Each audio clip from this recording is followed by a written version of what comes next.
Good morning, you're watching Adele Coetzee on the City Hill Single Parents Life Group Facebook page.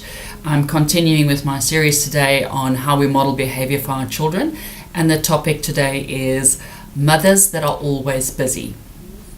So you might have a nature that is always busy, and you just don't know how to relax. The problem with that is you actually model that for your child, and in doing that you send a clear message to them that they're not good enough. They're not good enough to spend time with, and they kind of need to get on with things for themselves and do things for themselves. And from the age of 4, you sort of think, okay, well, now I can relax a bit. The child is in front of the TV and I don't need to constantly be observing, and they've already learnt how to fit in with your schedule.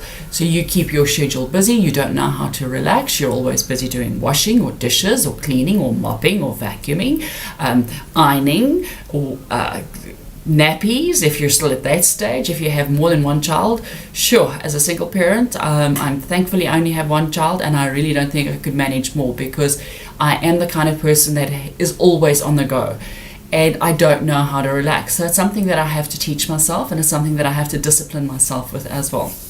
When I originally got divorced many years ago, I ended up spending a great deal of time. I worked full-time, I had a high-pressure job, and I had a young child. She was only 18 months old, and I would come home and I'd have to spend hours and hours replying affidavits. It was a very protracted divorce. It was a very high conflict divorce, and I just got exhausted, and I didn't have enough to go around in 24 hours. So what I did is I hired a housekeeper.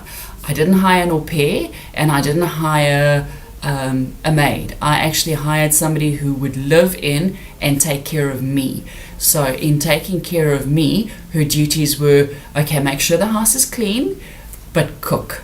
It was the one thing that I could needed help on, is I didn't have to come home at like 6 o'clock at night and still prepare a meal for myself and for a young child, as well as been a backup for me for days when Olivia wasn't well and she couldn't go to daycare, and Matrina would then be home. So she lived in the house with us. She had her own bedroom. We shared a bathroom.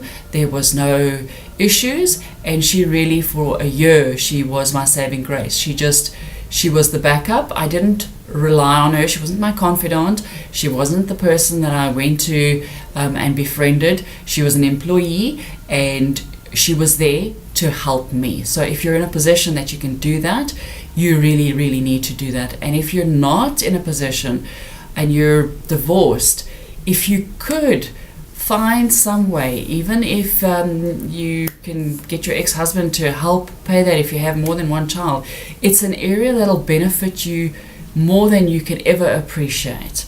And I'm going to talk about that tomorrow when we talk about anger management. Thanks, bye.